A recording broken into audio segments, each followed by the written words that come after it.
Muy bien, hermanos. Continuamos con nuestra serie expositiva de Primera de Timoteo, la carta que el apóstol Pablo le escribe allí a su discípulo amado, el pastor Timoteo, vamos a decir, porque Timoteo tenía que llevar a cabo tarea de pastor allí en la ciudad de Éfeso. Y fuertes tareas, grandes desafíos tenía por delante, ya lo hemos visto a lo largo de estos 4 capítulos. Hoy vamos a terminar el capítulo 4 y vamos a ver una serie de instrucciones, porque ustedes acuérdense que Pablo está instruyendo, es una carta pastoral. Hay enormes desafíos que Timoteo tiene por delante. Hay que ordenar una iglesia que está siendo afectada por la falsa enseñanza, por maestros del error. La iglesia está corriendo peligro, en pocas palabras. Y Pablo en esta carta le da una serie de instrucciones, cosas que Timoteo debe hacer en ese contexto de apostasía que rodea a la iglesia allí en la ciudad de Éfeso. Nosotros estamos en una instancia como iglesias, como creyentes, donde ya sabemos de manera clara, de manera específica, que la Escritura nos enseña que Cristo es la única cabeza que tiene la iglesia. Pero el Señor Jesucristo a su vez ejerce su autoridad sobre la iglesia a través de pastores que Él ha instituido. Nosotros hemos visto en algún momento cuando estudiamos la carta a los Efesios, la carta que Pablo escribe a los Efesios, veíamos que hay oficios que más que dones son oficios, son regalos, decíamos, que el Señor le hace a su iglesia, que tienen que ver con pastores, maestros, evangelistas, etc. Allí en Efesios capítulo 4. El Señor ejerce su autoridad a través de pastores que Él instituye. Y esos pastores que el Señor instituye en su iglesia tienen obligadamente que ser hombres que están sujetos a Cristo, que están sujetos a la voluntad del Señor Jesucristo, llevando a cabo un gobierno de la iglesia que es de acuerdo a lo que establece la Biblia, no es de acuerdo a ningún parámetro que nos indique el mundo. Se ha metido en la iglesia mucho marketing, mucho mercado, podríamos decir. Sin embargo, nosotros tenemos las instrucciones precisas en las Sagradas Escrituras para ejercer el gobierno, un gobierno bíblico de la iglesia, un gobierno escritural como Dios lo establece en su palabra. Los pastores que son llamados por el Señor son hombres que han sido investidos de cierta autoridad para guiar el rebaño, para que cuiden de las personas, para que cuiden de los hijos del Señor, para que alimenten al pueblo del Señor, para que lo gobiernen siempre procurando la gloria. Y repito esto, el ejercicio del gobierno pastoral en una iglesia siempre procura la gloria de Dios y el beneficio, la edificación de los creyentes. El Señor Jesucristo va a confrontar el entendimiento que nosotros tenemos de lo que es la grandeza o de lo que es la autoridad. Cuando habla allí en Mateo capítulo 20, versículo 25, Él es muy enfático en enseñar que en el reino de los cielos la grandeza de un hombre no se mide como se mide en el mundo. Por ejemplo, dice el Mateo 20, versículo 25, «Sabéis que los gobernantes de las naciones se enseñorean de ellas, y los que son grandes ejercen sobre ellas potestad». Pero dice, «Mas entre vosotros no será así, sino que el que quiera hacerse grande entre vosotros será vuestro servidor». Y eso de por sí ya impacta en la mente de hombre, de mujer, de todo aquel que pretende servir en el cuerpo de Cristo. ¿Por qué? Porque dice, el que quiera ser grande será un servidor, a diferencia de lo que pasa en el mundo, que la grandeza se mide en términos de la gente que a mí me sirve. No, en el reino de Dios la grandeza se mide en términos de la gente a la cual vos servís, es lo que está diciendo el Señor. Y el que quiera ser el primero entre vosotros será vuestro siervo. Esa palabra siervo es la palabra esclavo, muy difícil para nosotros entenderla, porque nosotros no hemos pasado por lo que es la esclavitud, no conocemos eso, gracias a Dios en alguna manera.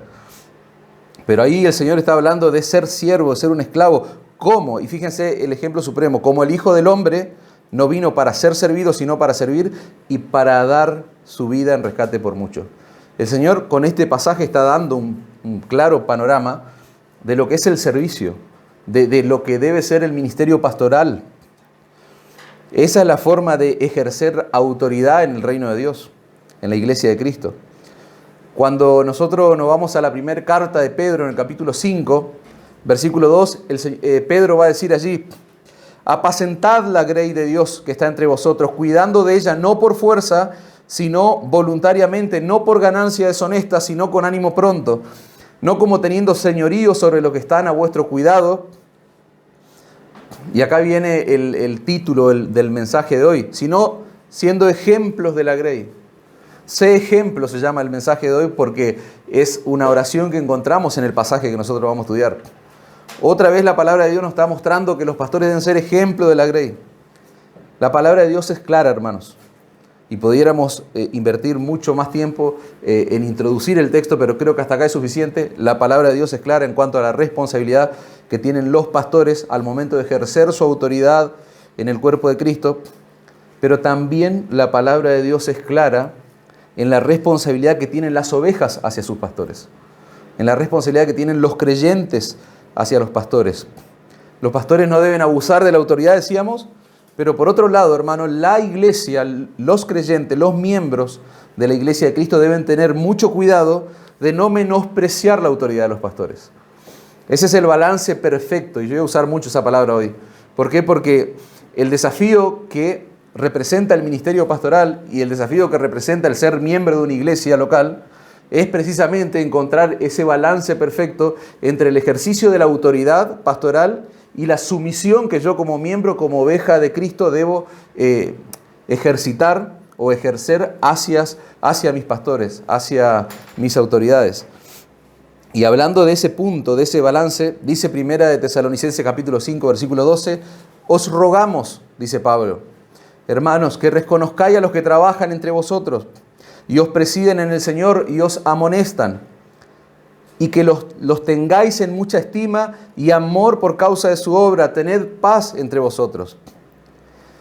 Y esto que yo estoy comentando, ese balance, ese equilibrio perfecto que debe ocurrir en una iglesia sana, en una iglesia bíblica, esa es la preocupación que Pablo tiene en nuestro texto allí al final ya del capítulo 4 y con todas las instrucciones que él viene dando. Esa es la preocupación que está consumiendo la mente del apóstol Pablo. ¿Por qué? Porque Timoteo tenía que lograr ese balance perfecto entre su autoridad y la actitud de sumisión de estos hermanos. Yo creo que ustedes tienen buena memoria y recuerdan todo lo que estaba pasando. Pablo tiene que ordenar la iglesia, le da las instrucciones, para que Timoteo haga eso, para que Timoteo ordene la iglesia. Una iglesia como que está apestada de los falsos maestros. Desde el mismo núcleo de la iglesia se levantaron hombres, ¿no es cierto?, que están llevando a la apostasía. Los hombres no están llevando adelante el rol que ellos deben cumplir. Hay mujeres que están tomando, que quieren organizar allí, decíamos, hay como un movimiento que se está gestando, que quieren tomar el poder, el control, la autoridad en la iglesia, y un sinfín de cosas que está ocurriendo, y Timoteo tenía que lograr ese balance entre su autoridad y la sumisión. Y vamos a ver que Pablo dice que él era un hombre joven, y ahí había mucha gente a la cual él tenía que enfrentarse. Si nosotros miramos, por ejemplo, antes de leer nuestro texto, quiero recordar otro pasaje.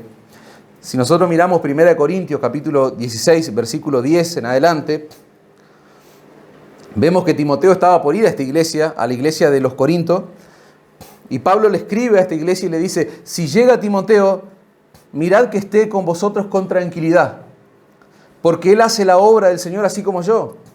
Presta atención a la instrucción que Pablo le está dando a esta gente. Dice, por tanto, nadie le tenga en poco. La lenguaje actual dice, no lo traten mal. La Biblia de las Américas dice, nadie lo desprecie. Fíjense la instrucción, sino encaminadle para que venga a mí porque le espero con los hermanos.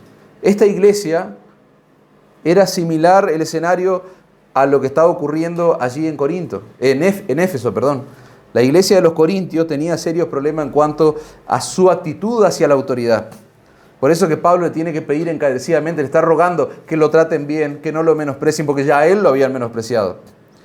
En el versículo 16,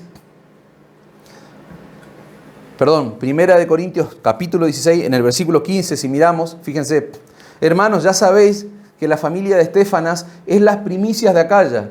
Pablo está diciendo que esa familia son los primeros convertidos en Acaya. Se cree que esa familia que menciona Pablo eran los primeros convertidos en Grecia. Allí hubo fruto del evangelismo que se llevó a cabo. Y dice, y que ellos se han dedicado al servicio de los santos. Y ahora el verso 16, les ruego que os sujetéis a personas como ellos. Otra vez, Pablo rogándole que se sometan, que se sujeten a la familia de Estéfana y a todos los que ayudan y trabajan. Entonces, fíjense cómo la palabra de Dios es clara en cuanto a la responsabilidad de la iglesia, de los creyentes. Hebreos dice en Hebreos 13:7, un texto sumamente conocido, el autor de Hebreo va a decir: acordaos de vuestros pastores, que os hablaron la palabra de Dios. Considerad cuál haya sido el resultado de su conducta e imitad su fe. Obedeced a vuestros pastores, dice el versículo 17, y sujetaos a ellos, porque ellos velan por vuestras almas como quienes han de dar cuenta, para que lo hagan con alegría y no quejándose, porque esto no es provechoso. Y en la ciudad de Éfeso, hermano, ahora sí, ya para meter nuestra mente en el contexto de nuestro pasaje, había que lograr ese balance perfecto entre el ejercicio de la autoridad pastoral y la sumisión de la iglesia. ¿Y cuál era la situación? ¿Cuál era el contexto que rodeaba a esta iglesia? Pablo está instruyendo a un hombre que es joven, por lo que dice el texto. Timoteo era un hombre joven, seguramente por lo que nosotros estamos estudiando, Timoteo estaba teniendo algunos problemas para encontrar ese equilibrio, para encontrar ese balance. Si nosotros recordamos allí en el libro de Hechos, cuando Pablo se encuentra con Timoteo la primera vez, según los estudiosos dicen que Timoteo tenía alrededor de 25 a 29 años, y cuando Pablo le escribe su carta, habían transcurrido más de 10 años. Se cree que él tenía casi 40, más de 35 seguro. Que para el contexto de la cultura de ese momento, Timoteo era un hombre joven. Y para el contexto de nuestra cultura también es un hombre joven. ¿Por qué? Porque un pastor en ese rango de edad sigue siendo 2000 años después un pastor joven que tiene mucho que aprender todavía en cuanto al oficio, en cuanto al trabajo, al ministerio pastoral. Pero Timoteo también era un hombre tímido, dice la Escritura. No era ese tipo de hombre que tenía el temperamento como para imponer su autoridad. Nosotros vemos a lo largo de la carta que Pablo constantemente lo está alentando para que él siga adelante, para que él no baje los brazos, para que él continúe en esa labor, en ese trabajo que tenía que hacer allí en esa ciudad. Nosotros vemos en la carta que él era un hombre enfermo también, era un hombre enfermizo, siempre estaba enfermo. Por eso Pablo le sugiere que tome allí una copa de vino, dice, por causa de sus problemas estomacales, por causa de sus frecuentes enfermedades. Y por si esto fuera poco, hermanos, nosotros sabemos quién trabajó previamente ahí, que fue el apóstol Pablo, el gran apóstol Pablo. Y sumado a todas las debilidades, podríamos decir, de Timoteo, se suma la situación de que Timoteo tenía que reemplazar a Pablo. Timoteo tenía que sustituir nada más y nada menos que al apóstol Pablo. Un hombre totalmente diferente, con un carácter totalmente opuesto, diametralmente opuesto al carácter de Timoteo. A Pablo le sobraba lo que a Timoteo le faltaba, que es la autoridad y el ejercicio de la autoridad. En otras palabras, hermano, Timoteo en esta ciudad tenía todos los números para perder, para bajar los brazos, para que no se pueda llevar a cabo la tarea que él tenía que hacer en esa ciudad, en esa iglesia local. Él tenía que enfrentar a falsos maestros, y esos falsos maestros probablemente, con toda seguridad, nosotros podemos decir que eran mayores que él. Seguramente le doblaban la edad. ¿Por qué? Porque tenían más tiempo en la iglesia. Cuando nosotros recordamos allí la despedida que tiene Pablo con los ancianos, los pastores de Éfeso, vamos a ver que Pablo le va a decir en Hechos 20, versículo 29, porque yo sé que después de mi partida entrarán en medio de vosotros lobos rapaces que no van a perdonar el rebaño, le dice Pablo. Y de vosotros mismos se van a levantar hombres que hablen cosas perversas para arrastrar tras sí a los discípulos, está diciendo Pablo años atrás, a los hombres que ahora Timoteo tiene que enfrentar, porque es muy probable que de ese grupo de gente a la cual Pablo está hablando, esos son los actuales falsos maestros que están llevando a la apostasía a la iglesia. Esos maestros del error ya estaban en la iglesia de Éfeso, cuando Pablo estuvo trabajando allí. Y se manifestaron ahora que Timoteo tiene que trabajar allí en medio de ellos. Eran hombres que tenían estima. Probablemente eran hombres que tenían cierta admiración de parte de la iglesia. ¿Por qué? Porque estaban siguiendo la falsa enseñanza que ellos estaban diseminando. Tenían un lugar en la iglesia de Éfeso. Pero ahora Timoteo, un joven pastor, tenía que enfrentarse a esos hombres. Entonces, lo que vemos nosotros en nuestro pasaje, básicamente, son instrucciones que Pablo le va a dar para lograr ese equilibrio. para que él de pronto pueda compensar ese carácter, sus debilidades, y él pueda ejercer la autoridad como debe ser la autoridad pastoral, y que pueda también la iglesia someterse a su ministerio. Así que yo le invito a que podamos leer. Dice, esto manda y enseña. Dice el verso 11. Vamos a empezar del versículo 11, que lo abarcamos en la última predicación, pero vamos a comenzar desde ahí. Ninguno tenga en poco tu juventud, sino sea ejemplo de los creyentes en palabra, conducta, amor, espíritu, fe y pureza. Entre tanto que voy, ocúpate en la lectura, la exhortación y la enseñanza. No descuides el don que hay en ti, que te fue dado mediante profecía con la imposición de las manos del presbiterio. Ocúpate en estas cosas, permanece en ellas para que tu aprovechamiento sea manifiesto a todo. Ten cuidado de ti mismo y de la doctrina. Persiste en ello, pues haciendo esto te salvarás a ti mismo y a los que te oyeren. Precioso pasaje, hermanos. Tenemos mucho trabajo por delante, pero básicamente lo que Timoteo tenía que hacer era lograr ese equilibrio, decíamos, de autoridad y sumisión, a través de una conducta intachable. Porque fíjense que Pablo le está dando una instrucción tremenda al decirle, esto manda y enseña, ninguno tenga en poco tu juventud, sino sé ejemplo. Otra vez esa palabra, sé ejemplo de los creyentes. Es interesante que el versículo 11 dice, esto manda y enseña. Pablo lo que está haciendo, en cierta manera, es un cierre perfecto de la línea de pensamiento que él viene trayendo. Él viene dando otras instrucciones en cuanto a enfrentar la apostasía, en cuanto a las responsabilidades del ministerio pastoral que veíamos antes. Y decíamos que esa instrucción del verso 11 nos demuestra que todas estas instrucciones pastorales se aplican a la iglesia también, no solamente son para Timoteo o para un pastor específicamente. Y Pablo está cerrando una línea de pensamiento con esto manda y enseña. Verso 12 dice, ninguno tenga en poco tu juventud. Pablo exhorta a Timoteo a mandar y enseñar. Y es interesante que en la Reina Valera 60 no se traduce la frase estas cosas, que sí nosotros la podemos encontrar en otras traducciones. La Reina Valera 60 solamente se limita a decir esto manda y enseña. Pero, por ejemplo, la lenguaje actual dice, enseña estas cosas y dile a todos que las obedezcan. La Nueva Versión Internacional dice, enseña y encarga estas cosas. La Nueva Traducción Viviente dice, enseña estas cosas e insiste en que todos las aprendan.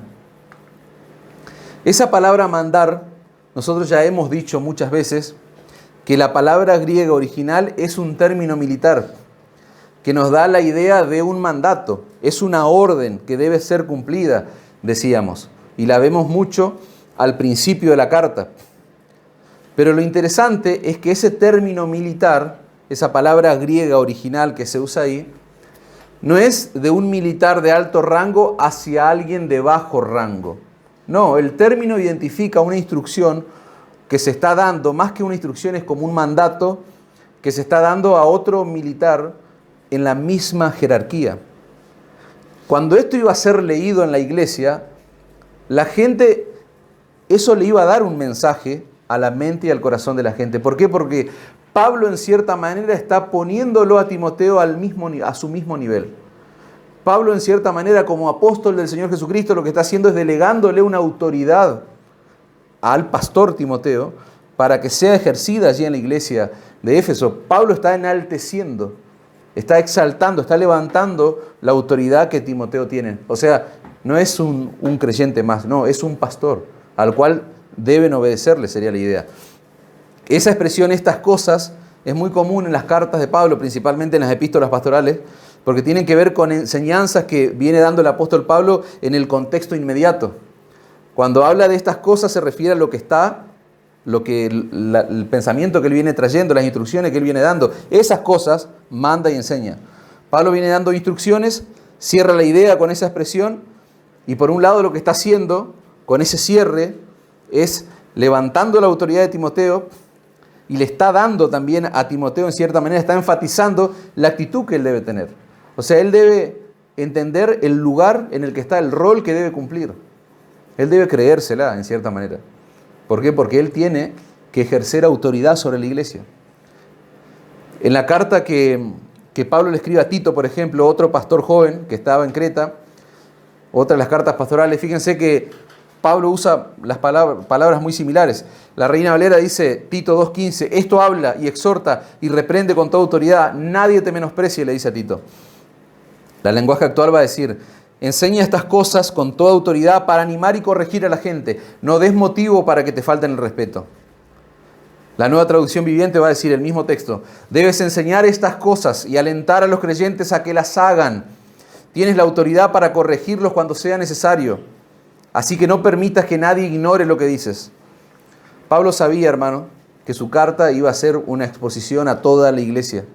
Y eso iba a exhortar claramente a los hermanos a someterse, a tener sumisión en cuanto a la figura, al rol que Timoteo debía ejercer allí.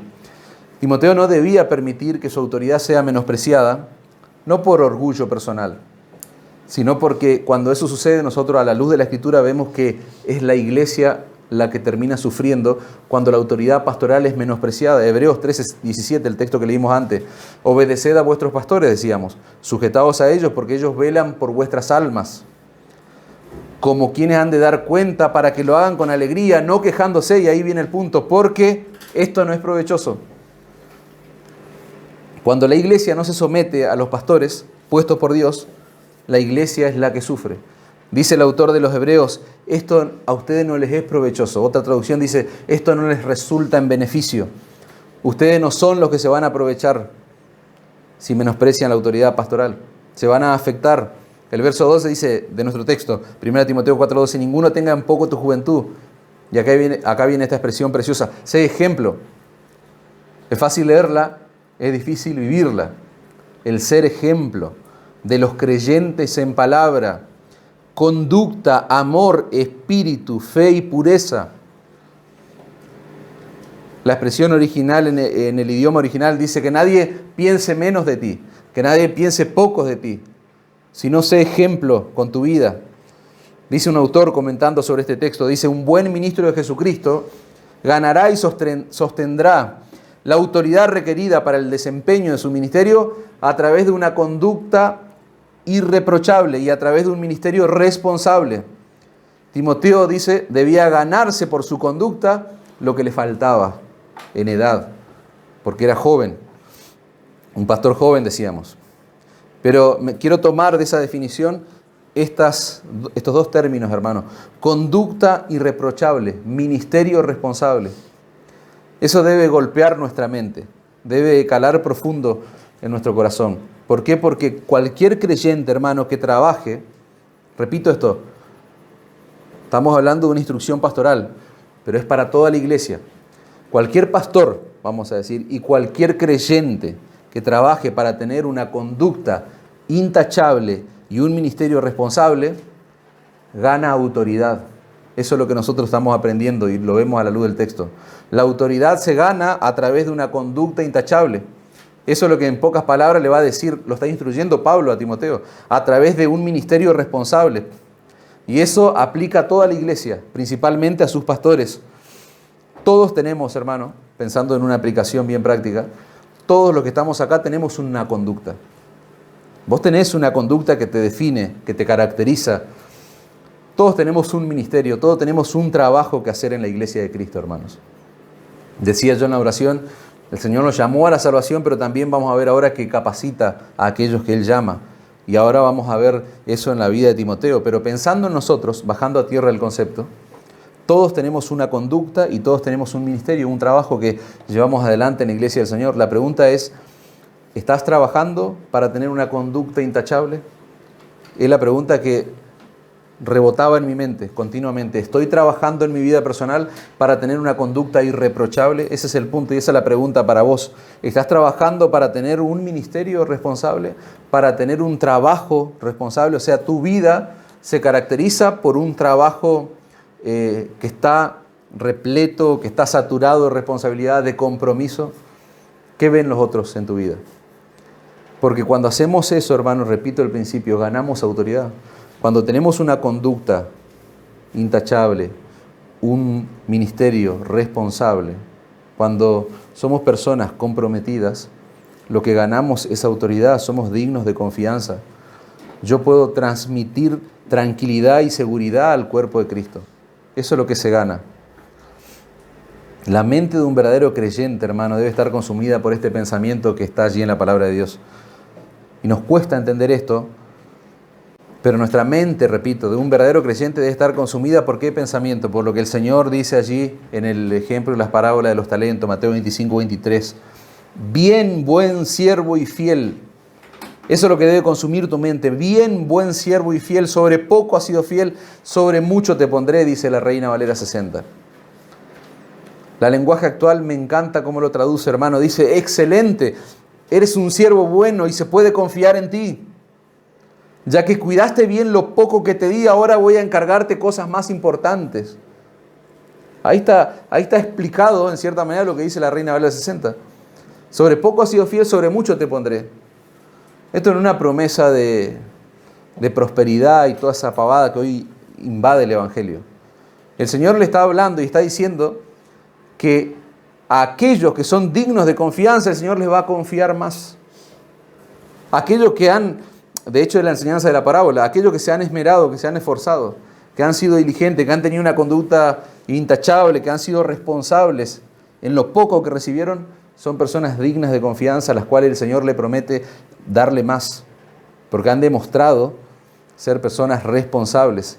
En el reino de Dios, dice un autor, la autoridad se acrecienta en la integridad.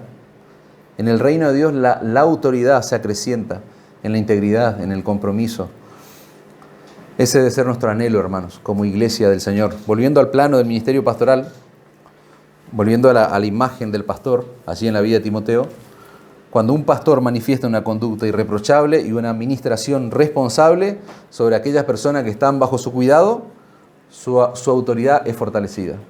Su autoridad se acrecienta, se fortalece, se desarrolla, esa es la idea. Y la vida de Timoteo debía ir en crecimiento en esa área. La vida de Timoteo debía ser un reflejo de eso.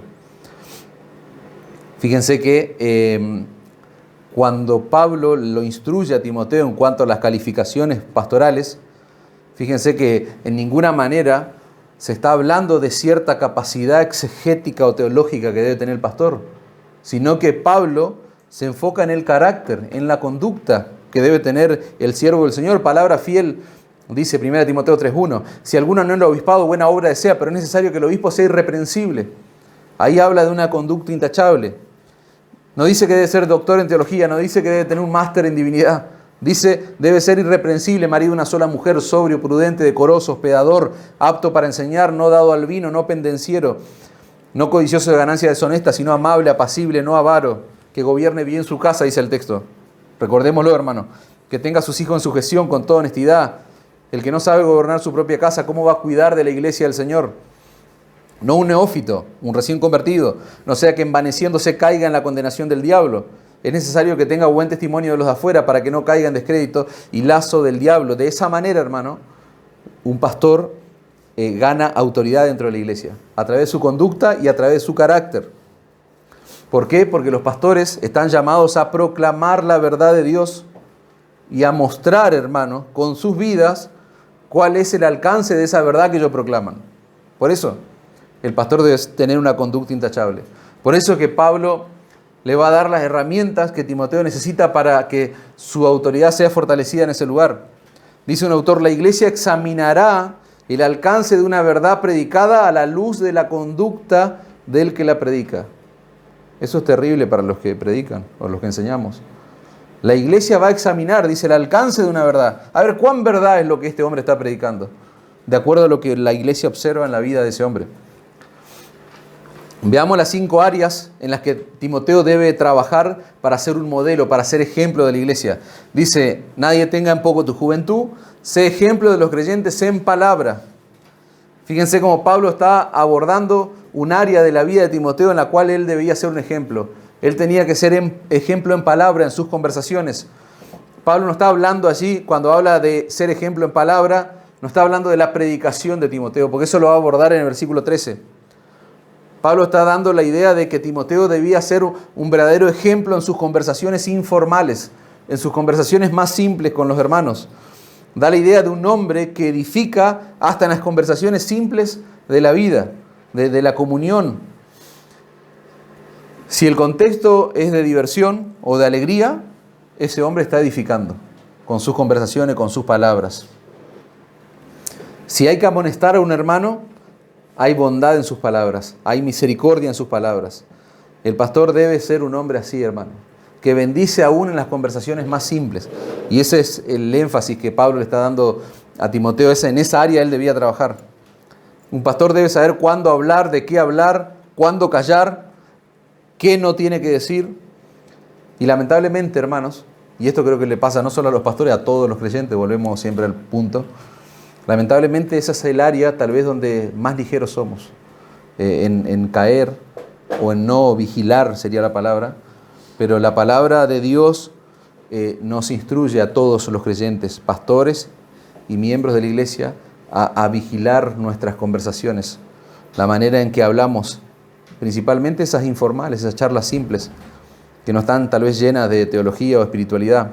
Pero fíjense que Pablo también le dice que debe trabajar en su conducta, no solo en sus conversaciones, sino también debe ser ejemplo en su conducta. Esa palabra conducta tiene que ver con nuestras costumbres, nuestro estilo de vida, nuestros hábitos, la forma en que nosotros tratamos a los demás, a las personas que están en relación con nosotros. Timoteo debía trabajar también, dice, ser ejemplo en amor y espíritu.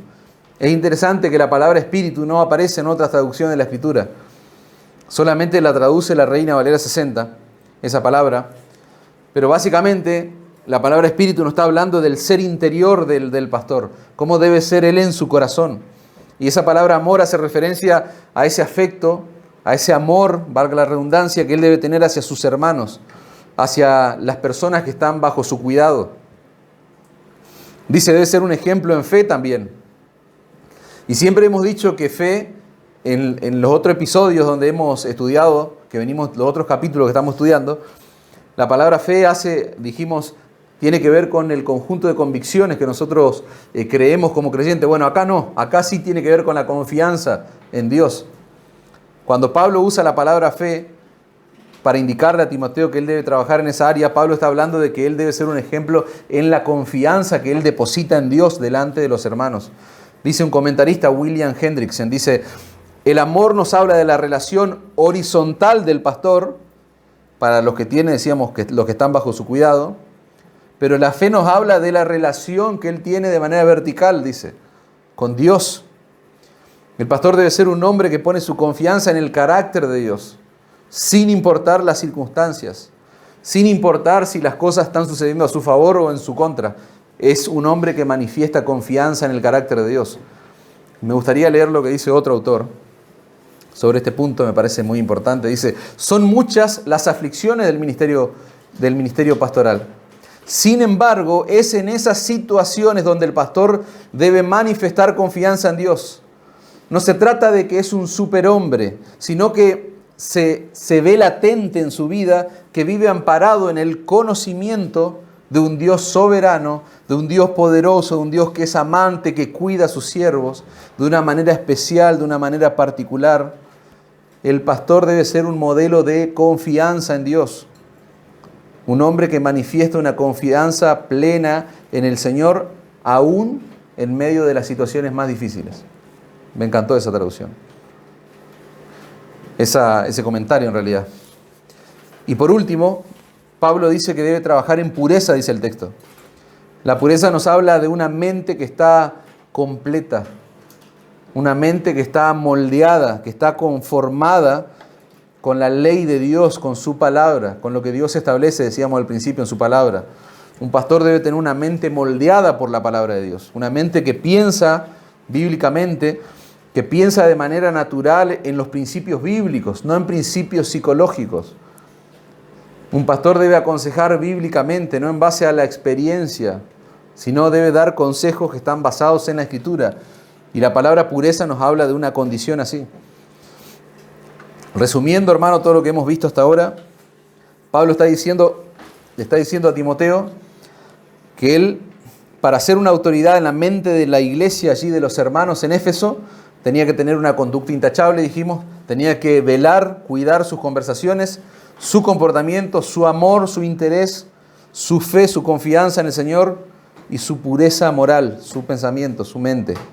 Así él iba a ganar respeto con los hermanos. Y si miramos el verso 13 al 15 de nuestro pasaje, fíjense cómo Pablo enfatiza la importancia, lo que decíamos antes, de tener un ministerio responsable. Decíamos antes, conducta intachable, ministerio responsable. Bueno, Pablo está enfatizando en esos pasajes la importancia de trabajar responsablemente en el ministerio, en el trabajo que te toca. Primero Pablo enfatiza cómo debe ser la vida privada de Timoteo, cómo debe ser su carácter, su conducta, y ahora le dice que ese mismo esfuerzo que él tiene que poner en su vida personal, ese mismo esfuerzo él debe ponerlo en su ministerio público, porque el versículo 13 y al 15 nos hablan del trabajo del ministerio público que Timoteo tiene que ejercer allí en esa ciudad. Dice el versículo 13, entre tanto que voy, ocúpate en la lectura, la exhortación y la enseñanza. No descuides el don que hay en ti, que te fue dado mediante la profecía, con la imposición de las manos del presbiterio. Ocúpate en estas cosas, permanece en ellas para que tu aprovechamiento sea manifiesto a todos. A modo de ilustración, hermano, con todo lo que ya hemos dicho acerca del carácter personal del hombre de Dios, del pastor, yo quisiera que ustedes, a modo de ilustración, se imaginen esto para entender lo que está ocurriendo de fondo en este pasaje, ¿no? Ustedes imagínense un hombre que es un padre de familia, aparentemente tiene una conducta irreprochable, una conducta intachable, es muy cuidadoso en sus conversaciones, es un hombre que manifiesta amor, fe, dominio propio. Cuando tiene alguna dificultad, aparentemente muestra una completa confianza en Dios, pero, y acá vienen los peros, pero ese hombre tiene algunos problemas, como por ejemplo no le gusta trabajar, tiene una esposa de adorno, porque tampoco le interesan las necesidades de su esposa, no le interesan las necesidades de sus hijos, los hijos son un accesorio más, etcétera, etcétera. Imagínate ese escenario, un hombre con una especie de dualidad, podríamos decir. Ahora la pregunta es, ¿un hombre así, como el del ejemplo, puede ganarse el respeto y la confianza de las personas que están bajo su cuidado? No. Un hombre en esas condiciones que manifiesta esa dualidad, es muy difícil que tenga autoridad y que gane el respeto de la gente que él está cuidando. Bueno, lo mismo ocurre con los pastores. Y es de eso de lo que está hablando Pablo en esos versículos, que decíamos, conducta intachable, pero también un ministerio responsable, un trabajo responsable. La autoridad de Timoteo tenía que ser respetada, hermanos, pero él tenía que ser responsable en el ejercicio de su autoridad. La iglesia debía respetarlo, debía someterse a él, pero él tenía que ser un hombre que tomaba en serio su trabajo, su ministerio. ¿Y cómo iba Timoteo a lograr tener un ministerio responsable? Bueno, dice Pablo, entre tanto que voy, ocúpate en la lectura, la exhortación y la enseñanza. Timoteo tenía que ser responsable en su ministerio público de la palabra de Dios, en la administración pública de la palabra de Dios. Nosotros tenemos que recordar, hermanos, que Pablo está tratando con Timoteo el orden en el culto público. Decíamos, una iglesia muy desordenada, dimos las características al principio de este mensaje, y ese es el contexto en el que se está dando esta instrucción. 1 Timoteo 3:14 dice, esto te escribo, ya lo estudiamos ese texto, aunque tengo la esperanza de ir a verte pronto, para que si tardo sepas cómo debes conducirte en la casa de Dios, que es la iglesia del Dios viviente, columna y baluarte de la verdad. Ese es el contexto. Pablo le está pidiendo a Timoteo que él ordene el culto público. Y él debe ser responsable, debe tener un ministerio responsable en lo que es la predicación, la proclamación, la enseñanza de la palabra de Dios. Esas actividades que se menciona en el verso 13, ocúpate en la lectura, la exhortación y la enseñanza, no son actividades que se desarrollan a nivel privado. Nosotros ya vimos eso cuando decíamos que un pastor debe ser nutrido, debe trabajar para formarse, para nutrirse con la palabra de Dios. Ahora Pablo está hablando de actividades que tienen que ver con la iglesia. Esas actividades de, repito, lectura, exhortación y enseñanza son a nivel congregación. Ese es el sentido del texto del pasaje. Esa palabra ocúpate Abarca todo lo que está detrás del ministerio público. Es la misma palabra que aparece, por ejemplo, la palabra original en Hebreos 7, versículo 13, cuando dice que los pastores servían, esa es la palabra, en el altar. Los sacerdotes tenían, si nosotros miramos el antiguo pacto, tenían trabajos, tenían toda una preparación previa al acto religioso, tenían toda una preparación durante el acto religioso y una preparación posterior al acto religioso. El servicio en el altar le consumía básicamente, concretamente, toda la vida del sacerdote. Y Timoteo, cuando está escuchando las instrucciones que Pablo está dando, ocúpate, cuando escucha esa palabra, Timoteo sabe que es consciente que la lectura, la exhortación, la enseñanza, le iban a consumir su vida, en pocas palabras. Eso es lo que está en la mente de Timoteo en este momento. Él es consciente de que su vida iba a ser consumida por esas actividades, por esa tarea. No era algo que él lo iba a hacer cada tanto, de manera ocasional o cuando tenga un brote allí de fortaleza de carácter, no. Todos los días de su vida él debía ocuparse, él debía estar cara a cara con esa tarea de exhortar, de enseñar, de proclamar, de leer la palabra de Dios. Él debía ser proactivo, de todo eso nos habla la palabra ocúpate, ser proactivo en todo lo que tenga que ver con la preparación y la enseñanza de la palabra de Dios. Para comprender mejor, hermano, la instrucción que Pablo le está dando a Timoteo, nosotros tenemos que conocer o saber que la iglesia primitiva adoptó muchos aspectos, muchas prácticas, podríamos decir, del culto, del ritual que se hacía, por ejemplo, en la sinagoga. En el culto de la iglesia primitiva no se hacía todo igual que en la sinagoga, pero muchas cosas se heredaron de lo que era el culto desarrollado en una sinagoga. Por ejemplo, ¿cómo era un culto en una sinagoga? Rápidamente veamos el procedimiento. Comenzaba la ceremonia, comenzaba la reunión, había un ministro de la sinagoga que elegía entre los presentes quién iba a ser el predicador. Se reunían los hombres allí, el ministro se paraba y elegía quién iba a predicar ese día. El predicador no era escogido al azar, como nosotros podemos pensar, había predicadores que eran famosos en la comunidad, o algunos venían de afuera de pronto y eran personas distinguidas, personas reconocidas en la oratoria. Entonces el que dirigía allí el ministro, que se paraba, tenía que elegir a uno de esos distinguidos, de esos predicadores que había en la comunidad para llevar adelante todo lo que yo les voy a decir ahora. ¿Qué hacía el predicador elegido? Tenía que dirigir todo el servicio, básicamente, en la sinagoga. Se hacían 2 oraciones, por ejemplo, después se recitaba la Shema o el credo judío, se volvían a hacer oraciones, después se hacía una oración más y una serie de bendiciones que se decían a diferentes personas allí presentes. Se terminaba con una bendición de un levita o de un sacerdote también presente allí en todo ese culto.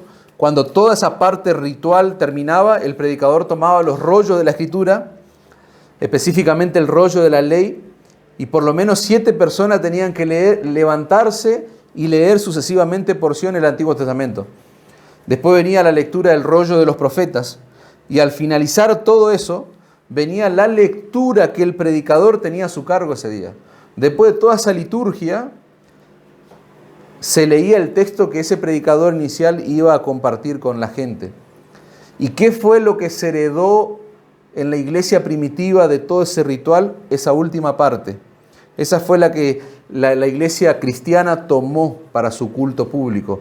La lectura y la exposición de la predicación de la palabra de Dios. Timoteo sabía, hermano, perfectamente que Pablo estaba hablando de su ministerio público y del rol que debía tener la Escritura en el culto de la iglesia.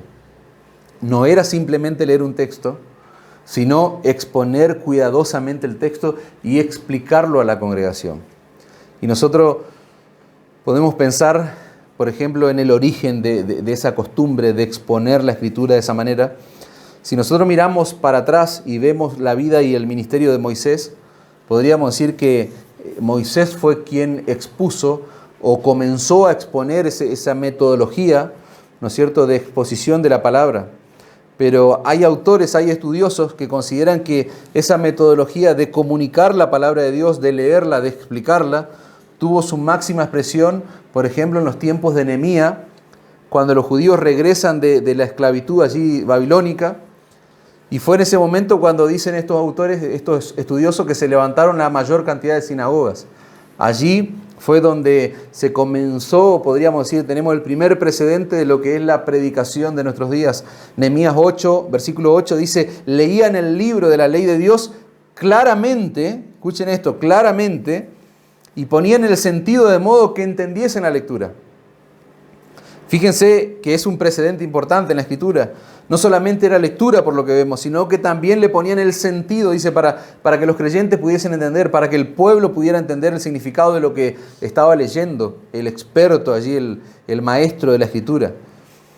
Nosotros tenemos dos ejemplos, pasando ahora sí al Nuevo Testamento, de lo que era un culto en la sinagoga. Por ejemplo, en Lucas capítulo 4, versículo 16, va a decir acerca de nuestro Señor Jesucristo, vino a Nazaret, donde se había criado, y en el día de reposo entró en la sinagoga conforme a su costumbre y se levantó a leer.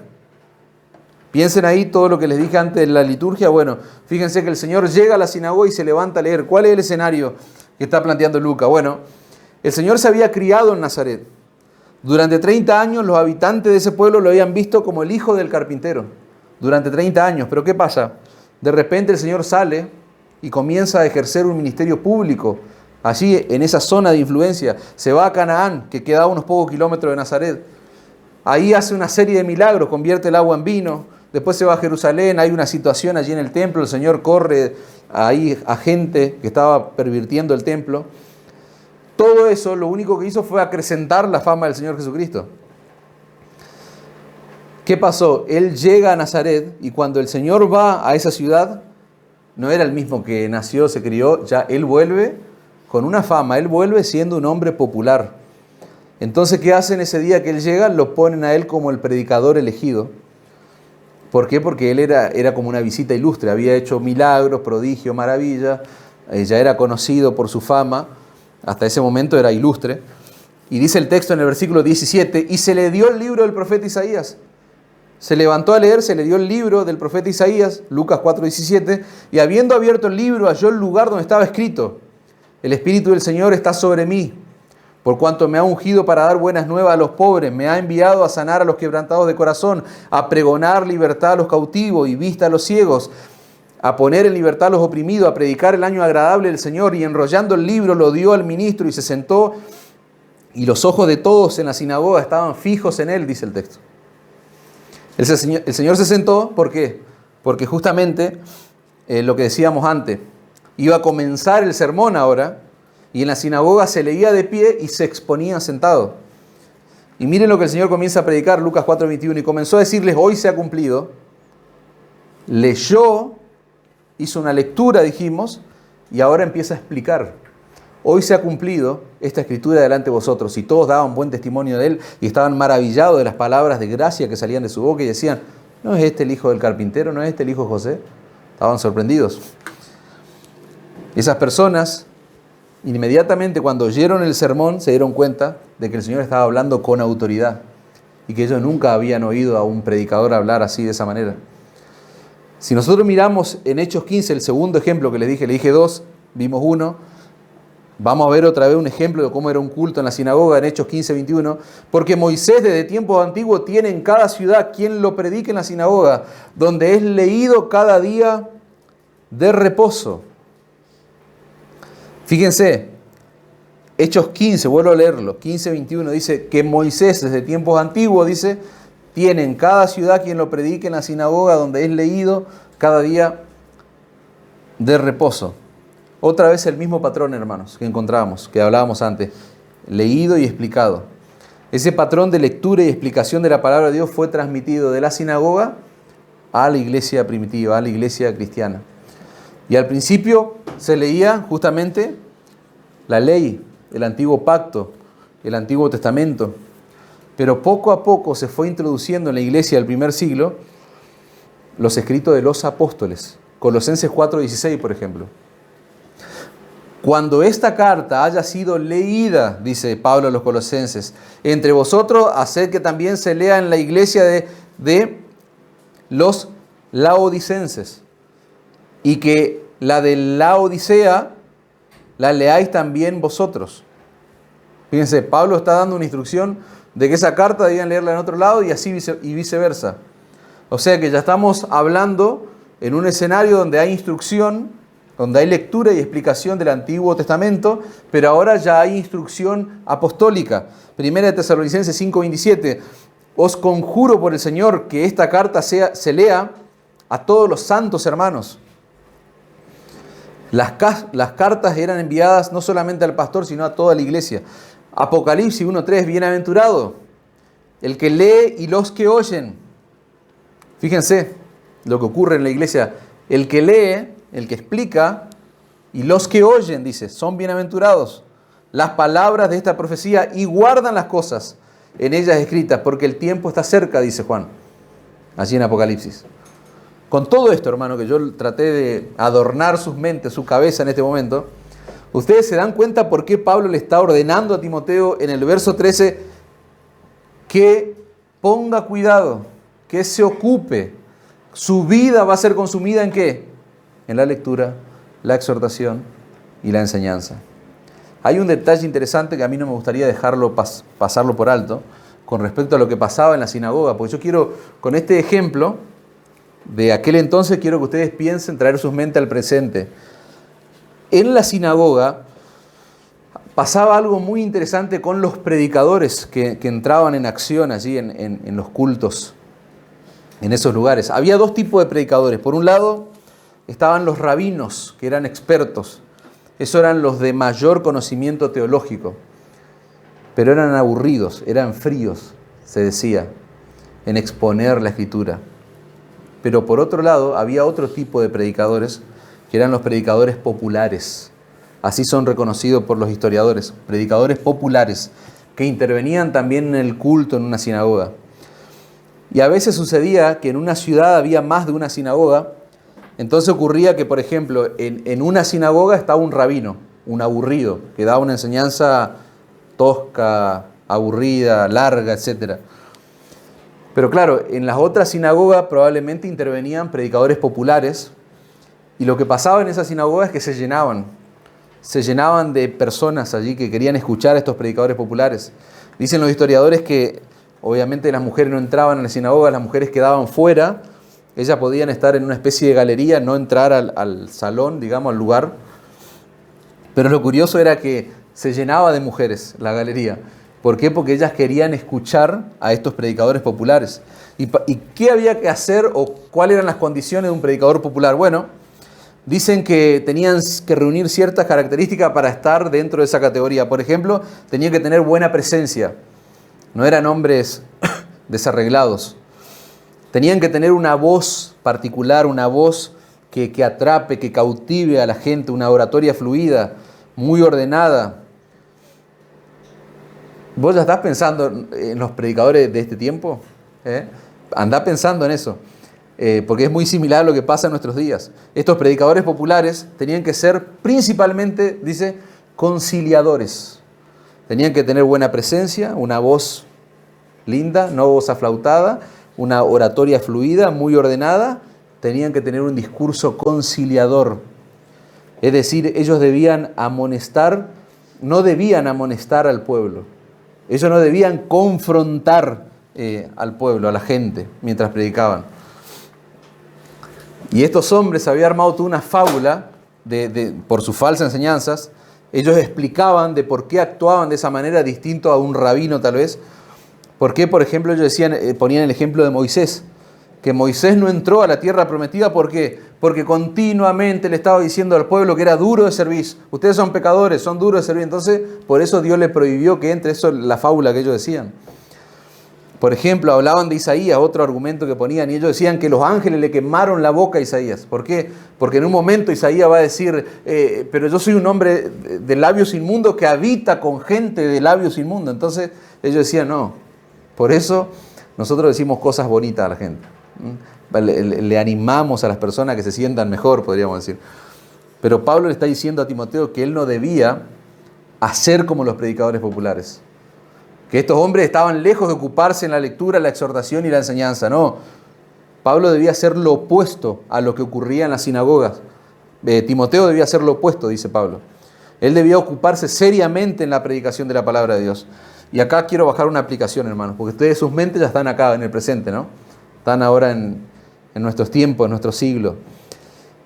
Y nosotros, hermanos, debemos orar para no tener nunca entre nosotros predicadores populares, hermano.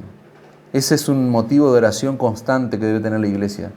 Que nunca en la historia de esta congregación haya predicadores populares, con una voz melódica, con buena presencia, sí, pero que no estén dispuestos a confrontar al pueblo del Señor. Nosotros sabemos que en una iglesia sana debe haber amonestación. En una iglesia sana debe haber exhortación a través de la palabra de Dios. En una iglesia sana hay pastores que dicen la verdad con amor, pero dicen la verdad. Ese es el patrón bíblico, hermanos. Y me encanta porque dice un autor lo siguiente: los pastores no se paran en el púlpito domingo tras domingo porque la iglesia está reunida y entonces hay algo que decirle a la iglesia. No, dice este hombre. No. Los pastores se paran en el púlpito porque tienen algo sustancial que decirle a la iglesia. Tienen algo importante, urgente que decirle a la iglesia. Y lo que ellos tienen que decirle a la iglesia se somete, se sujeta a la palabra de Dios, no a sus mentes. Pablo le va a decir a los Corintios, 2 Corintios 4, porque no nos predicamos nosotros mismos. No nos predicamos nosotros mismos. Dice, sino a Jesucristo como Señor. Pablo está diciendo, el Señor Jesucristo es el Curios. Él es el Señor, Él es el soberano, Él es el amo. Dice, ¿y nosotros quiénes somos? Somos sus esclavos. Dice, no nos predicamos a nosotros mismos, sino a Jesucristo como el Curios, como el Señor soberano, el amo de todo. Y nosotros somos simplemente sus siervos, sus esclavos, por amor de Jesús. Un pastor debe exponer fielmente a Cristo como Señor y Salvador. Pero un pastor expone a Cristo como el amo supremo. Un pastor debe exponer fielmente la obra que Jesucristo llevó a cabo en la cruz en favor de todos aquellos pecadores que buscan misericordia y perdón. ¿Cómo nos vamos a confrontar a la gente? ¿Cómo la gente va a buscar misericordia y perdón si no confrontamos a la persona con su realidad? El Señor de la iglesia es Cristo, hermanos. El Señor de la iglesia es Cristo y un pastor no es más, como dice Pablo, que un esclavo, un servidor por amor. Un pastor predica todo el consejo de Dios revelado en su palabra, no sus consejos, no sus ideas, no sus pensamientos. Y la predicación expositiva, técnicamente hablando, hermanos, tiene una importancia suprema en la exposición de la Escritura en la iglesia. Si hablamos de predicación expositiva, hablamos de lectura, de exhortación, hablamos de explicación, de aplicación a la iglesia. Hablamos de bajar una enseñanza, eso es predicación expositiva. Y nosotros domingo tras domingo, nosotros venimos a exponer nuestras vidas a la predicación de la Biblia, hermanos. Domingo tras domingo. Y frente a esa realidad, nosotros no necesitamos predicadores populares. Nosotros necesitamos hombres que domingo a domingo expongan la Escritura. Proclamen la Escritura. ¿Cómo? Leyendo, explicando lo que el texto dice y lo que el texto demanda de nosotros. Ese tipo de predicadores necesitamos en las iglesias. No predicadores populares, necesitamos hombres que nos digan lo que dice la Escritura y lo que demanda de mi vida. Nosotros tenemos que irnos de acá, hermanos, cada vez que nos reunimos con nuestras conciencias golpeadas. Nosotros tenemos que irnos y nuestras conciencias deben salir moldeadas, llenas de la palabra de Dios, no del criterio de un hombre. Y eso es lo maravilloso de una iglesia bíblica, porque nos reunimos no a escuchar a la celebridad de turno, no. Nos reunimos a escuchar la palabra de Dios y no importa quién esté acá, siempre y cuando proclama a Cristo. Proclama a Cristo como Señor, no importa la persona en sí. Importa la proclamación de la palabra de Dios. Y hubo grandes hombres, hermanos, grandes predicadores en la historia de la iglesia. No es mala la idea de mirar atrás y ver cómo fueron los siervos del Señor en su exposición de la palabra. Porque eso evitaría muchas cosas, por no decir pavadas, que hoy salen de los púlpitos o que hoy se hacen en los púlpitos. Y yo simplemente, con el tiempo que nos queda, yo quisiera hacer un breve repaso de algunos puntos, que ustedes lo pueden encontrar después en internet si quieren, de lo que nos dice la historia de la iglesia en términos de verdaderos hombres de Dios que fueron expositores de la Escritura. Muchos grandes hombres de Dios fueron predicadores expositivos a lo largo de la historia. Por ejemplo, en el siglo IV hubo un predicador muy brillante, según muchos historiadores, que se llamó Crisóstomo. Este hombre se llamaba Juan en realidad, pero es interesante que la iglesia, los creyentes, le habían puesto Crisóstomo, que en griego significa pico de oro. Su predicación era tan popular, hermano, era tan profunda, que no solamente llenaba la iglesia, la gente se acumulaba allí para oírlo, sino que de vez en cuando hacían algo que a él no le gustaba, que era aplaudir. O sea, la gente se veía extasiada de la palabra de Dios y le nacía eso de aplaudir, cosa que a este Crisóstomo le molestaba. Dice un biógrafo de la época que la predicación de Crisóstomo tenía ciertas características que hacían tremenda su predicación. Por ejemplo, era bíblico. Durante todos los años que él ministró en esa catedral donde él trabajó, expuso toda la Escritura versículo por versículo. Sus sermones estaban llenos de Biblia, pero no solamente era bíblico, sino que era simple, era directo. Los creyentes entendían perfectamente qué es lo que el Crisóstomo le estaba diciendo. O sea, tenía algo que decir, no era que se paraba y decía cosas que ni él entendía. Y la iglesia entendía, porque era un hombre directo, era un hombre simple. No era delicado en sus aplicaciones, dicen los historiadores. Él le hablaba a la gente de sus miserias. Era un hombre confrontador, no era un hombre conciliador, un discurso conciliador, no. Confrontaba a las personas con su miseria, con la vanidad de la época. Dice que confrontó de tal manera a una emperatriz que esa mujer ordenó que lo manden al exilio. ¿Por qué? Porque se vio confrontada con su predicación, como que tomó personal la exposición que hacía este hombre. Y otra característica que hacían de este hombre un predicador excepcional, que condenaba el pecado. Condenaba el pecado sin temor. Él expuso todo lo que la Escritura dice acerca de la realidad caída del hombre. Viniendo más avanzado en los siglos, por mencionar a una persona conocida seguramente por todos, Juan Calvino. Dice que Juan Calvino predicó en Ginebra en 1549, todos los domingos en la mañana y en la tarde. De mañana y tarde predicaba allí en la iglesia, y todas las noches de la semana, los domingos predicaba el Nuevo Testamento y de los Salmos, y durante la semana predicaba el Antiguo Testamento, y durante los años que estuvo predicando en Ginebra, expuso la palabra de Dios versículo por versículo. El libro de Génesis, el libro de Deuteronomio, Jueces, Job, Salmos, Primera, Segunda de Samuel, Primera, Segunda de Reyes, todos los evangelios, todos los profetas mayores y menores, Hechos, Primera y Segunda de Corintios, Gálatas, Efesios, Primera y Segunda de Tesalonicenses y todas las epístolas pastorales. Expuso Calvino. Todos los días predicaba, hermano, tremendo. Y por si eso fuera poco, escribió un comentario de toda la Biblia, menos de Apocalipsis. Más avanzado en los años, otro hombre, Joseph Parker, fue un predicador de 1869. Por 33 años predicó a su iglesia la Biblia entera 7 veces, hermano. Versículo por versículo. Alexander Maclaren, otro gran predicador bautista del siglo pasado.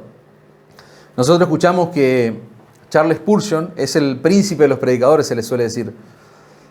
Y de hecho tenemos tesoros que podemos encontrar de predicaciones, sermones de este hombre, pero Spurgeon no predicaba expositivamente, era un predicador bíblico, pero no era un predicador expositivo. En cambio, este Alexander Maclaren, que comienza su ministerio en 1858, él sí es reconocido, según la historia, como el príncipe de los predicadores expositivos. Él predicó toda la Biblia y hay volumen, hay 35 volúmenes que se encuentran hoy, que no están traducidos al español lamentablemente, pero que han quedado como herencia del ministerio de este hombre. Los sermones de este hombre, de Maclaren, eran tan profundos que un predicador alemán quiso usar esos sermones para predicarlo a su iglesia, y ¿saben qué? Ese hombre estuvo 20 años predicándole a su iglesia los sermones de Maclaren, exponiendo el libro de Isaías. 20 años le llegó la muerte a ese pastor alemán. ¿Y saben hasta dónde llegó de todos esos volúmenes? Hasta el 2.º capítulo de Isaías, durante 20 años, tomando como base los sermones de este gran predicador, William Wuest. 30 años predicando la carta a los hebreos, hermanos. Terrible. Yo veo estas cosas, hermanos, y a mí yo me pongo a temblar, me da ganas de sentarme y que pase otra persona. Es terrible, hermanos. Nosotros tenemos que mirar para atrás. Nosotros tenemos que mirar lo que eran los grandes hombres de Dios en términos de predicación para no cometer las atrocidades que hoy se cometen desde un púlpito. Repito, hermano, a mí me da ganas de sentarme cuando veo estos hombres, que son hombres comunes y corrientes, no son apóstoles, fueron hombres falibles como yo, como muchos de nosotros. Un pastor, hermano, otra aplicación, no está para divertir a la gente. Un pastor no está para gerenciar una iglesia. Un pastor no está para politizar el evangelio. No está para hacer política en la iglesia. Un pastor no organiza eventos. Yo creo que eso es el colmo de ser pastor. Divertir, gerenciar la iglesia, hacer política, organizar eventos. Un pastor debe ser reconocido, hermano, por enseñar fielmente la Escritura, semana tras semana, y predicar claramente el Evangelio de la Biblia, el Evangelio bíblico.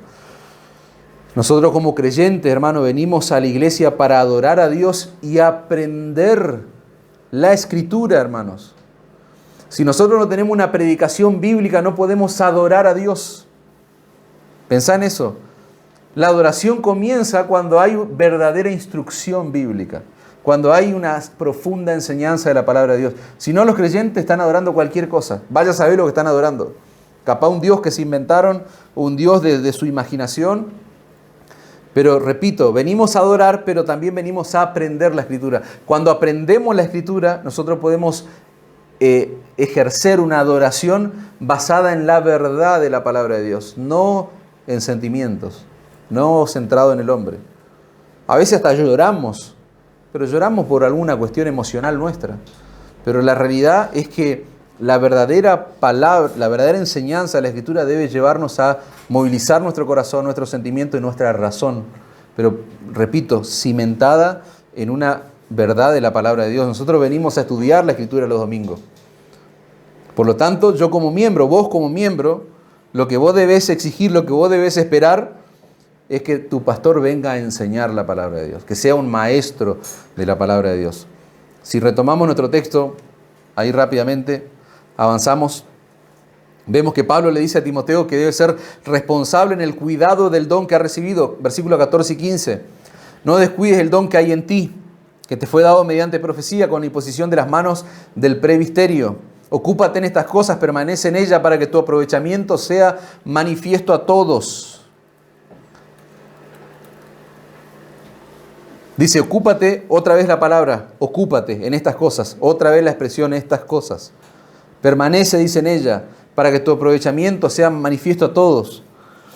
Decíamos antes, hermanos, que Dios no solamente nos asigna una labor dentro del cuerpo de Cristo, sino que nos capacita. Él nos provee los recursos, las herramientas que nosotros necesitamos para desempeñar nuestro trabajo, nuestro ministerio de manera responsable. Él da dones a aquellos que llaman. No solamente le da dones a los pastores, Él le da dones a todos los creyentes que Él llama a la salvación en Cristo Jesús. Y el Señor espera que tanto los dones del pastor como los dones de la iglesia no sean descuidados, dice. No descuides el don que hay en ti, dice el texto.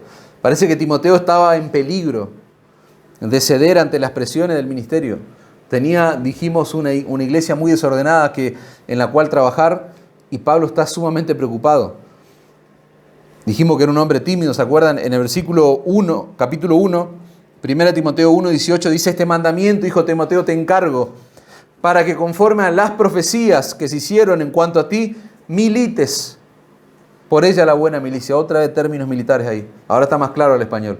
Milites la buena milicia. Está dando mandamientos específicos. 2 Timoteo 1:6, por lo cual te aconsejo que avives.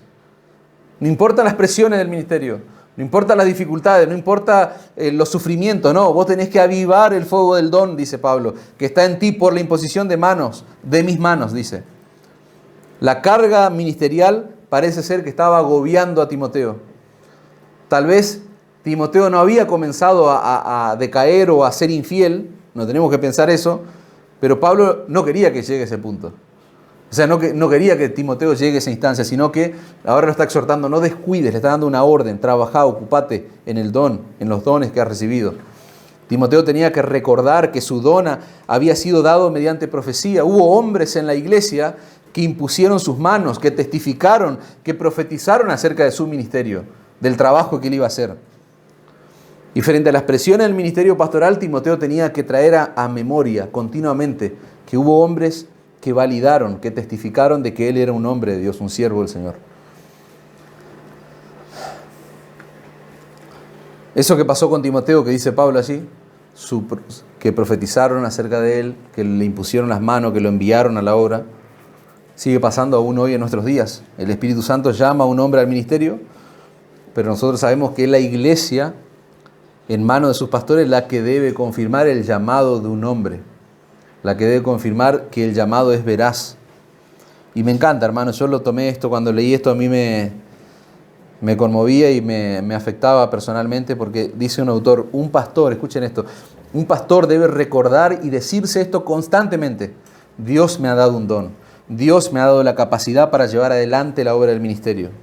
Yo no puedo permitirme a mí mismo cansarme de ministrar la palabra de Dios, porque es el Espíritu Santo soberanamente que me ha puesto en el ministerio. Yo no me autoimpuse, dice, yo no me autoproclamé pastor. Ningún pastor autorizado por Dios se ha autoimpuesto. Y él le ha de dar cuenta al Señor por su tarea, él le ha de dar cuenta a Dios por la multiplicación de sus dones y talentos que Dios le ha otorgado. Esa es la prédica constante que un pastor debe hacerse, dice este autor. Tremendo. No descuides el don que hay en ti, le dice Pablo. Esa es una amonestación que Pablo le da a Timoteo y a todos los pastores de nuestro siglo y a todos los creyentes del pasado, del presente y aún del futuro. Ocúpate en estas cosas, permanece en ellas para que tu aprovechamiento sea manifiesto a todos. Otra vez la palabra ocúpate que decíamos. Nos da la idea de una preocupación, ocúpate, de manera constante, trabaja en esto continuamente, en todo aquello que tiene que ver con el ministerio y la predicación de la palabra de Dios. Permanece en ellas, dice Pablo. Que estas cosas invadan, decíamos, que consuman toda tu vida, todo tu ser interior, todo tu tiempo, toda tu mente, todo tu corazón. Pablo está diciendo, tu vida tiene que estar sumergida en la predicación, en la preparación, en la enseñanza de la palabra de Dios. Esa es la idea, que toda tu vida esté inmersa allí, en el desempeño de ese ministerio que Dios le ha otorgado a todos los pastores. Versículo 15, haz todo esto y dedica tiempo para ello. Dice el lenguaje actual, haz todo esto y dedica tiempo para ello, para que vean todos que cada día eres mejor. Si Timoteo trabajaba diligentemente en ese sentido, hermano, no sería ningún obstáculo para él y la iglesia se iba a beneficiar. No iba a tener obstáculo en el ejercicio de su autoridad. Y Pablo concluye nuestro pasaje con un versículo que resume básicamente todo lo que nosotros hemos expuesto hasta aquí. Dice, ten cuidado de ti mismo y de la doctrina, persiste en ello, pues haciendo esto, dice, te salvarás a ti mismo y a los que te oyeren. Ten cuidado de ti mismo. Tremenda exhortación, hermanos. ¿Se acuerdan? Estamos en un contexto de apostasía, la iglesia está desviándose, está abandonando la sana enseñanza, las falsas doctrinas, los falsos maestros están destruyendo la iglesia. Y Timoteo tenía que, si él quería ser un buen ministro de Jesucristo, él tenía que prestar suma atención en el cuidado de su propia vida. Pero eso no es para Timoteo, hermanos. Eso no es solo para los pastores de la iglesia. Eso es para cualquier creyente. Eso es para toda la iglesia de Cristo, para todos los hijos del Señor. Ten cuidado de ti mismo. Vos debés cuidar tu vida. Vos debés tener cuidado de la doctrina, dice Pablo. Cuidar tu propia alimentación espiritual, como dice el verso 6 del capítulo.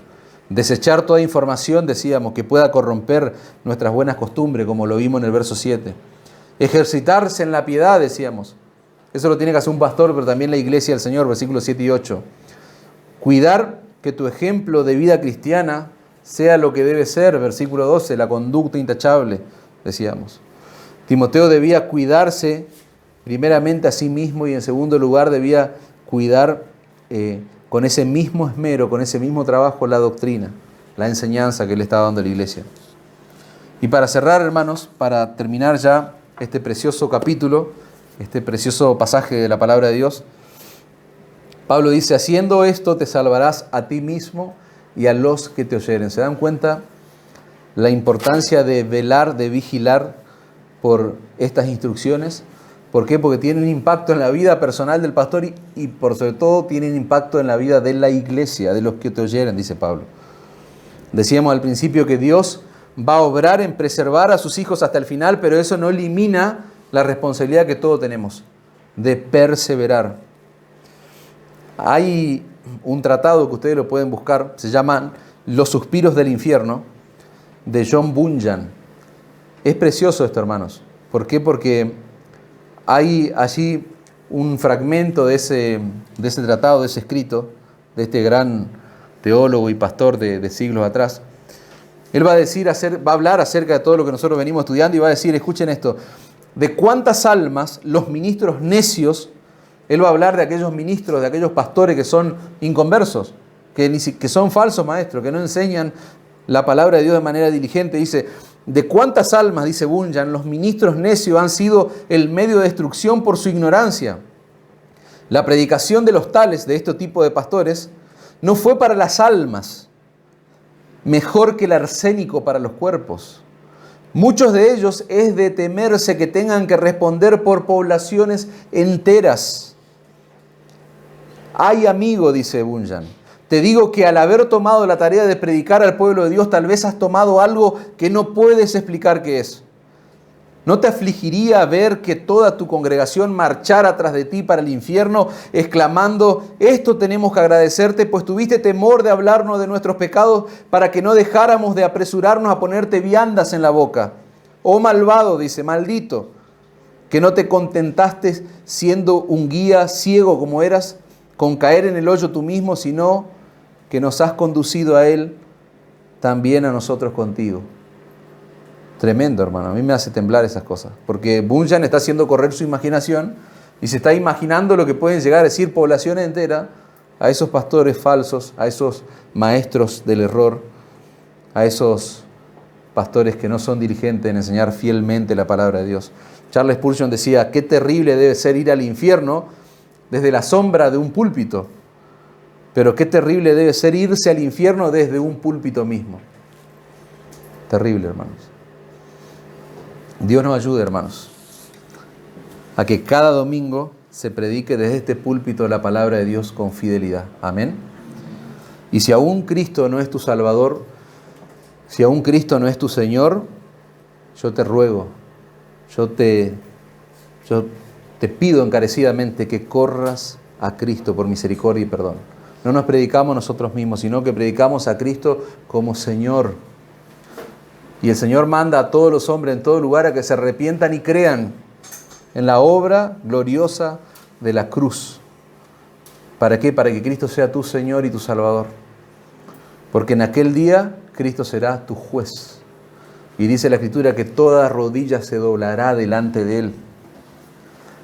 Y la predicación consiste precisamente en rogar a los hombres a que hoy se arrodillen delante de Cristo.